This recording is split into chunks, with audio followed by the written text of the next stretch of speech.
দেখি মেরাই ফেলে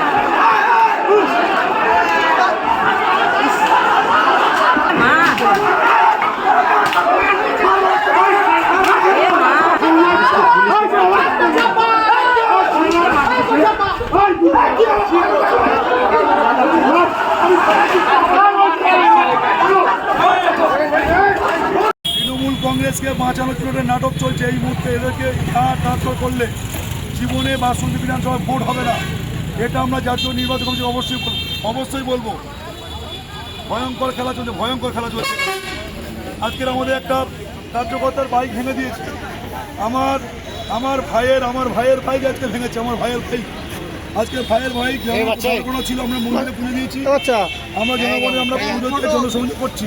আমার ভাইয়ের বাইক দাঁড় করানো ছিল, সেই দাঁড় করানো গাড়ি কংগ্রেসের গুন্ডারা আজকে ওখানে টোটালটাই আর ভেঙে এভাবে কারা মারলো অ্যাকচুয়ালি আমরা তো চিনতে পারিনি। আমরা পুলিশটা বাসন্তী থানার স্টাফ আমরা বড়বাবু ফোন করলেন, ওখানে ঝামেলা হচ্ছে, পিসি বাড়ির থেকে অফিসে ফোন করলেন। আমরা সঙ্গে সঙ্গে ওখানে গেলাম, যাওয়ার পর দেখলাম একদিকে পাবলিক দাঁড়িয়ে আছে, আর পুলিশ যেমন আমরা দাঁড়িয়ে আছি। কিছু সময় পরে হল্লাহল্লি হচ্ছিল বাসন্তী বাজারের পিছন দিকটা যেখানে মন্দির আছে ওখানে আমরা সবাই ছুটে গেলাম। একটু ধরো কী হচ্ছে দেখলাম পাবলিকের মধ্যে ঝামেলা হচ্ছে। আমরা ঠেকানোর চেষ্টা করছিলাম, তখন উল্টে পিছন দিক থেকে আমাদের বাঁশ দিয়ে বাড়ি মারলো। তারপরে থেকে মনে সম্ভবত একটা আর্মস দেখলাম, সমস্ত আর্মস দিয়ে ঘা মারলো। মারার পরে আমরা ছুটছিলাম, তবুও পিছন দিক থেকে মারছে। তখন তো বুঝতে পারলাম না পিছন দিক থেকে মারলে কী দিয়ে মারলো। তবে মোটা বাঁশ ছিল আর আর্মস ছিল। তবে ছেলেগুলো বাসন্তী বাজারেরই আশেপাশে ছিল। দেখলে নিশ্চয়ই আমরা চিনতে পারবো। কতজন আহত হয়েছেন আপনারা? আমাদের 8-10 জন আহত, পুলিশ কর্মী আহত হয়েছে।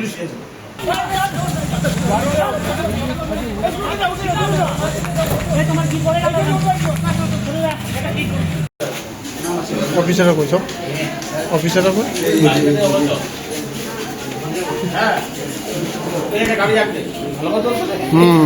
কিছু করার না, আসবেন না।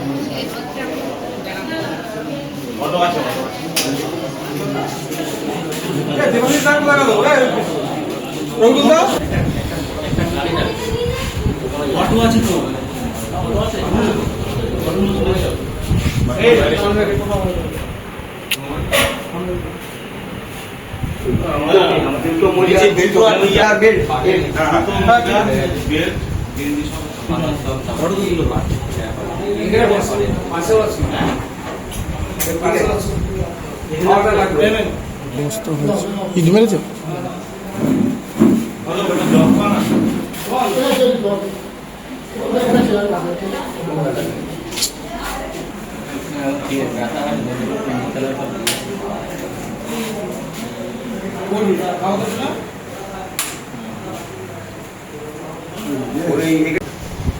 আমি তো বলতে পারবো না, কার মাধ্যমে বলেছে। মানে আমার থেকে বললো যেতে এমার্জেন্সি আমাদের কাছে গেলাম, ওখানে পিসি বাড়ির সঙ্গে ছিলাম। তখন আমাদের অফিসার ছিল, দেখলাম বাইক ভাঙচুর করছে, ঠেকাতে গেলাম। হঠাৎ থেকে পেছন দিক থেকে বাসের বাড়ির মধ্যে পড়ে গেলাম, উঠতে পারিনি। ইট দিয়ে ছুঁড়ে মারলো, তারপর লোহার মতো কিছু একটা মনে হলো, কিন্তু দিয়ে মারলো বুঝতে পারলাম না। কিন্তু ওদের কাছে আর্মস ছিল। এরা কারা বা কিছু জানা যায়নি? না, এটা আমি বলতে পারবো না। মানে গন্ডগোলের সূত্রপাত কি নিয়েছে? আমি জানি না এই বিষয়টা। আমাকে বললো যে আমার থেকে যে এমার্জেন্সি ঝামেলা বাজেছে যেতে হবে। আমি ছুটে গেলাম, তারপর পিসি বাড়ির সঙ্গে ছিলাম। তারপরে ওখানে ওই বললাম তো যে বাইক ভাঙচুর করছিল, ওখানে গেলাম। স্যার বললেন, গেলাম। যাওয়ার পরে পেছন দিক থেকে বাসা। মোট কতজন আক্রান্ত হয়েছে? আমাদের মোটামুটি 8-10 জন, 10-12 জন যেমন হবে ততটা তো খেয়াল করি। ঠিক। আপনার নাম? সঞ্জীব বললেন। আমাদের ভিডিও ভালো লাগলে লাইক এবং শেয়ার করুন। কমেন্ট সেকশনে গিয়ে জানান আপনাদের মতামত। আরও ভিডিও পেতে আমাদের চ্যানেল সাবস্ক্রাইব করুন এবং প্রতি মুহূর্তে খবরের আপডেট পেতে প্রেস করুন বেল আইকন।